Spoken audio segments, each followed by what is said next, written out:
Welcome to this explainer. Today, we are exploring how World War I completely rewired our world. We're going to take a journey from the macro-level political explosions that started it all, right down to the micro-level societal evolutions, specifically the sweeping transformation of women's rights. You see, the Great War wasn't just a military conflict, it was a massive paradigm shift that reshaped the 20th century, and honestly, the world we live in today. Here's our roadmap for today. We'll start with the roots of global conflict, move into rethinking the July crisis, see how the Ottoman Empire enters, discuss the campaigns and tragic consequences, and then shift our focus to women transforming the home front, and finally, women on the front lines. All right, Section 1, the roots of global conflict, the powder keg of Europe. To really grasp the origins of the war, we can anchor our understanding in the MAIN acronym, MAIN. These weren't just boring background facts, they were active, bubbling tensions in late 19th century Europe. First, you had militarism, a deeply rooted culture of paranoia driving this massive arms race. Then, alliances, which effectively split the entire continent into two heavily armed camps. There was imperialism, where nations were just constantly competing for global colonial dominance. And finally, nationalism, an incredibly powerful, volatile force that was threatening to tear apart multi-ethnic empires. Put all of that together, and it created an incredibly dry tinderbox. Just think about the extreme paranoia of the era for a second. This 1914 satirical map depicts European nations as barking dogs, and it perfectly captures that fragile web of alliances. Because of these deeply interconnected, overlapping treaties, it literally only took one spark, the assassination of Archduke Franz Ferdinand in Sarajevo, to set the whole continent ablaze. Moving right along to Section 2, Rethinking the July Crisis, the blame game. Now, you might be wondering who was actually to blame for all of this. Well, for decades, the traditional historical view, often called the Fisher thesis, was that Germany practically masterminded the war, making a massive European conflict totally inevitable. But today, historians like Christopher Clark argue for what's known as the sleepwalkers theory. So instead of a premeditated plot, we see a huge shift towards shared responsibility. It wasn't an inevitable march to war. Actually, it was a tragic series of chaotic miscalculations and remarkably short-sighted decisions made by leaders all across Europe during the July crisis. They essentially sleepwalked right into a global catastrophe. Section 3. The Ottoman Empire enters the global theater. Notice how rapidly this whole thing escalated. While initially declaring neutrality, the Ottomans secretly allied with Germany in August of 1914. Then, by October, they launched a total surprise Black Sea naval raid using newly purchased German ships. And just like that, Britain, France, and Russia were pulled into a massive new Middle Eastern theater. By November, the Ottoman Sultan declared a jihad against the Triple Entente. It was a radical attempt to rally Muslim populations globally to the Central Powers cause. Okay, on to Section 4.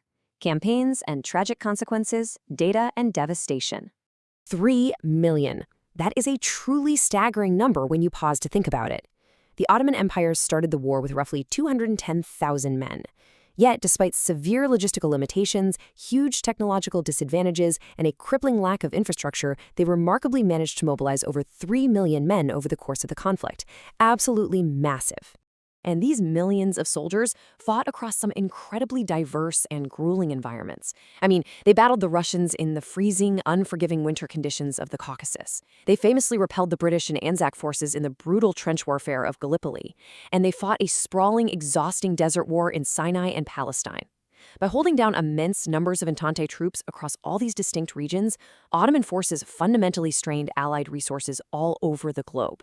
Treating the historical texts with strict neutrality, we must also impartially note the devastating internal tragedies of this period. The fog of this global conflict provided cover for the Ottoman government to engage in systematic exterminations against local Christian populations within its territory. This resulted in the Armenian genocide, with an estimated 1.5 million people killed through massacres and forced deportations, alongside the systematic targeting of Assyrian and Greek populations. It stands as a stark, harrowing reality of the civilian toll orchestrated behind the front lines. Shifting gears now to Section 5, Women Transforming the Home Front, a Society Transformed. Because total war required completely unprecedented industrial output, women were called upon to fill the massive void left by all the men heading off to the trenches. Look at this leap in Britain alone. from 3.3 million women in paid employment in July 1914 to 4.7 million by July 1917. This sheer necessity pulled hundreds of thousands of women into the formal industrial workforce, permanently altering economic structures and just completely shattering the traditional gender norms of the era. Listen to this. The women worked as ammunition testers, switchboard operators, stock takers, from the most dangerous posts in munition plants to the delicate sewing in airplane factories. That powerful observation comes from American poet and civil rights activist Alice Dunbar Nelson, and it highlights the incredible breadth of this labor shift. And it's vital to point out that for marginalized groups, like African American women, this era marked their very first major shift away from domestic employment and directly into essential, higher-paying factory and office work. They were literally keeping the gears of their nations turning. And for our final section, Section 6, Women on the Front Lines, Women Under Fire. Let's dive into a genuinely fascinating piece of legislative wording. Because the U.S. Navy was severely shorthanded, they found a vague clause in the Naval Act of 1916 that allowed for the enlistment of women as Yeoman F. Around 12,000 women officially enlisted through this loophole. And what's truly remarkable for the time is that they received the exact same pay, $28.75 a month, and the exact same responsibilities as their male counterparts, working as mechanics, radio operators, and translators, a real game changer. Moving closer to the actual fighting, female medical personnel faced the exact same terrifying dangers as the soldiers. I had just given this poor boy anesthesia when a bomb hit. I took a tray and put it over our heads. It wasn't because I was brave. I was just scared. That incredibly humanizing anecdote from Sophie Gran, an anesthetist with the American Expeditionary Forces, really captures the quiet, profound bravery of women operating right near the front lines. They weren't just observing the war from afar, they were surviving artillery fire to save lives. The scope of their contribution is just astounding. You had the bilingual Hello Girls operating switchboards under immense pressure for the Signal Corps. You had women driving ambulances and operating mobile X-ray units, which, by the way, was brilliant technology invented by Marie Curie herself. And in some nations, women even fought directly in combat.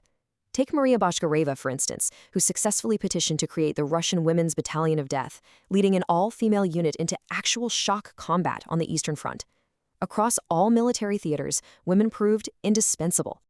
So, what does this all mean? When we look back at the Great War, we aren't just looking at old battles. We are looking at the birth of the modern era. The political maps that were drawn, the devastating tactics of warfare that were refined, and the fundamental societal shifts regarding the roles and rights of women were all forged in this very fire. So as you look at the world around you today, consider this. Which of our modern paradigms are still just echoes of the decisions, the tragedies, and the triumphs of the First World War?